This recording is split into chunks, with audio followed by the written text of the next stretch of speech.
Good afternoon, KMLA. My name is Jane Han, and it's such an honor to be here with you in TEDx KMLA and make a speech in front of this audience. So, the speech that I prepared is called Questioning Our Sexuality. And my goal this time is to make this audience in this auditorium, and also the audience who is watching me through video, to seriously question their sexuality and ponder about it at least once. So, I will achieve this goal by throwing 3 simple questions to you. The very first question I would like to ask you is, why so sure? So when people think of sexualities, most people think heterosexuals as normal. And following that chain of thoughts, they consider themselves as heterosexuals so naturally, without even one moment of hesitation. But how can you be so sure that heterosexuals are normal? Among these diverse sexual identities and sexual orientations, do you think that there is a standard for who should be this and who should be that? Actually, sexuality is one's way of life, and people choose to live in their own way. And we should respect that because it's his or her life. But also, how can you be so sure that you are heterosexual? I believe that no one can be so certain about their sexuality without the step of questioning. And I believe that we all should go through this step of questioning before identifying ourselves as a certain sexuality. And actually, this step of questioning can be a very valuable experience in your life because it may help you find out your new gender identity that you have never thought about, and also break the stereotypes you used to have towards queers. Because once you think about your sexuality, you will be able to acknowledge that being a queer is just simply having a different preference for your sexual partner. And it's nothing different from preferring the color blue, while your friend prefers color green. Now, for those of you who have never questioned themselves before, I advise you to eliminate the fundamental basis of your unconsciousness that tells you are heterosexual. Free yourself from the social atmosphere that tells you boys should talk about girls and girls should talk about boys. Free yourself from the thoughts that being a queer is something unusual, strange, or even dirty. And just perceive themselves as extremely natural people who are just the same people as us. And now that you are free from all those chains that used to lock you up as a heterosexual, seriously ponder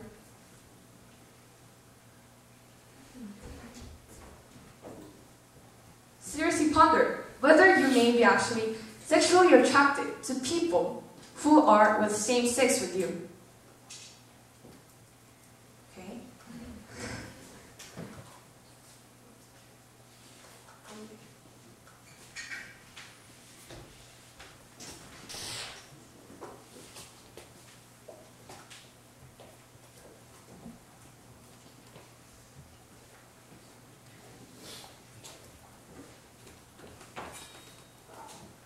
So, moving on to the next question, I would like to ask you, why so blind? After questioning yourself, you will be able to become aware of the queers around you and start to filter your words and actions. Because in our daily lives, there are numerous queer-phobic statements and actions coming out from our unconsciousness. So, let's say that you're walking along a street with your friend and you see a man with pink skinny jeans with a makeup on his face. When people are in a similar situation with this, most of them will probably say, he looks like a gay. But at this moment, what if the friend walking with you were gay? Wouldn't he be so ashamed? And actually, this is a common episode that you can easily hear from a lot of gays. A lot of people think that gender queers would not be around them, and just let queer-phobic statements to just flow out from their mouth. But actually, queers are everywhere. They are not the people with mental disorder, but they are just the same people that you used to know. And even after they come out to you, nothing changes except for the fact that you got to know one more thing about that person. They are just the same people with human rights, and they have a right to be respected, as we are respected as you are respected as your sexuality. So, who are they? Who are those queers? To actually visualize them and make them closer to you, I would like to introduce 3 people that I know in this speech. The first person I would like to introduce is the person standing in front of you, me. So, I added the photo when I had a long hair to emphasize that my short hair has nothing to do with my sexuality. So, as a French speaker last semester, I introduced myself as questioning. And questioning means that you are unsure about your sexuality. And I have started questioning myself since I was in middle school when I had a long hair. And after a few months from this French speech, and after years of thinking, I finally came out with an answer. But in this speech, to make my point clear, I would just introduce myself as a person who used to question one's sexuality. And actually, this step questioning helped me in numerous aspects. It helped me to become clear about my sexual orientation, and also it helped me to free myself from the queer-phobic mindset of the people in our society that used to invade my unconsciousness. So I hope that after this speech, more and more people will be able to talk about their sexuality, just like I did here, as a person who used to question their sexuality and came out with a certain answer. The second person I would like to introduce is Naomi, which is a fake name that I used for her privacy, and she's a sister of my best friend when I was in elementary school. And she is the very first queer living person who I have ever met in my life. So, when I went to my friend's house, I saw her being with her girlfriend, and at that moment she came out to me. So, when she first volunteered to be introduced in my speech, she wanted to convey the message that gender queers are not someone special or something, but they are just the daily people that you meet while you walk along the street or when getting along the elevator in a public building. So she wanted to say that sexual minorities love each other just the same way as heterosexuals do, and they're nothing different from others. Now, to move on to the last person, she's Danyu, and it's also a fake name. And she used to be a gym trainer in a gym I used to go. And since we both had short hair and we had a lot of things in common, we were able to become friends very easily. And after knowing each other for a few months, she came out to me. And through this speech, she wanted to share her experience of being bullied when she was in high school. So, as a 17-year-old high school student, the fact that Tan is a lesbian spread all around her school. And from that day on, when she entered the restroom in her school, most of the girls who used to be in there went out, saying that we have to be careful because she might be sexually attracted to us. And even in the cafeteria, one boy even intentionally spilled a soup over her head, saying that she's dirty. And that is a total nonsense.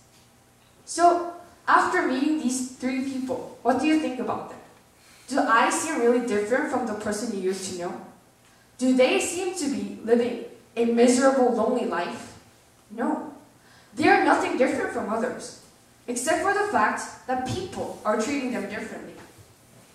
They are just the same people, and queers, in other words we, exist everywhere. So moving on to the last question, I would like to ask you, why so shy?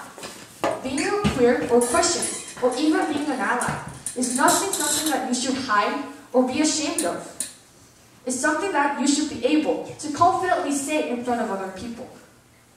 So, salmon is an animal that goes up against the stream and lays eggs. And after laying eggs, they die. Supporting their offspring is a mission that has been given to their lives, and they try their best to lay eggs even though they die after it.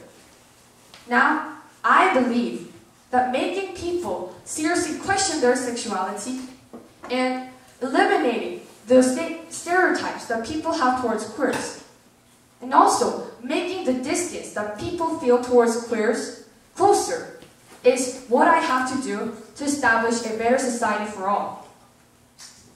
So, to fulfill my responsibility, I encourage you to say it. Don't be shy to go up to the queer around you and say that you support them. And don't be shy to just say that you are also queer and you are also questioning. Because that one little statement can save one's dying life. And that little statement can be a huge support for queers around you. To make us, so we should know that 1 of 10 queer students in South Korea are attempting to kill themselves. And as you can see from this graph, over 50% of genderqueer high school students in US are thinking about or attempting to kill themselves. To make a society where everyone is equally treated regardless of their sexuality, to make a society where your coming out has the same significance of your revealing your sexuality, to make a society where queers are no longer queer, which in other words means being strange. We need you. And we need you to say it. So, we are not alone because we are going to say it together. We together, we can make a difference. And we will be able to say confidently. And we together will save lives. We together will make a different society. So, now, let's go out and save our society. Thank you.